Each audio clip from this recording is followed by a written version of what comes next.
அஸ்ஸலாமு அலைக்கும். வாங்க பிஸ்மில்லா. காலை சாப்பாடு என்ன தெரியுங்களா?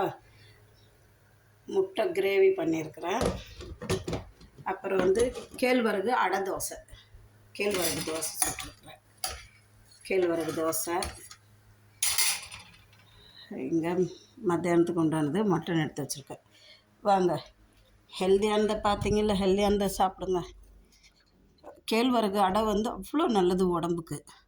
களி கிண்டி சாப்பிட்லாம், தோசை பண்ணி சாப்பிட்லாம், புட்டு வச்சு சாப்பிட்லாம், இடியாப்பம் செஞ்சு சாப்பிட்லாம். இந்த கேழ்வரகு மாவில் அவ்வளவும் ஸ்ட்ரென்த்து, அவ்வளோ.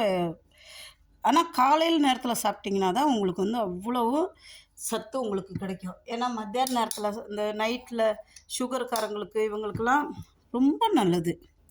பிஸ்மில்லா, நீங்களும் செய்து சாப்பிட்டு பாருங்கள், ரொம்ப டேஸ்டியாக இருக்கும். அதுக்கு முட்டை கிரேவி பேத்த மாற்றுனுவாங்க அரபியில்.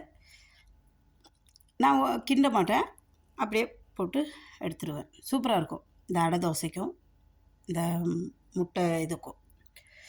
நீங்களும் வாரத்தில் ஒரு நாள் 2 நாள் கேழ்வரகு தோசை சுட்டு சாப்பிடுங்க, அடை சுட்டு சாப்பிடுங்க. புட்டு, இடியாப்பம், கூழ், களி இது எல்லாமே அவ்வளோ ஹெல்த்தியானது கேழ்வரகு. வாங்க பிஸ்மில்லா சாப்பிடுவோம். பிடிச்சிருந்தா ஷேர் பண்ணுங்கள், சப்ஸ்கிரைப் பண்ணுங்கள், லைக் பட்டனை ப்ரெஸ் பண்ணுங்கள். தேங்க்யூ.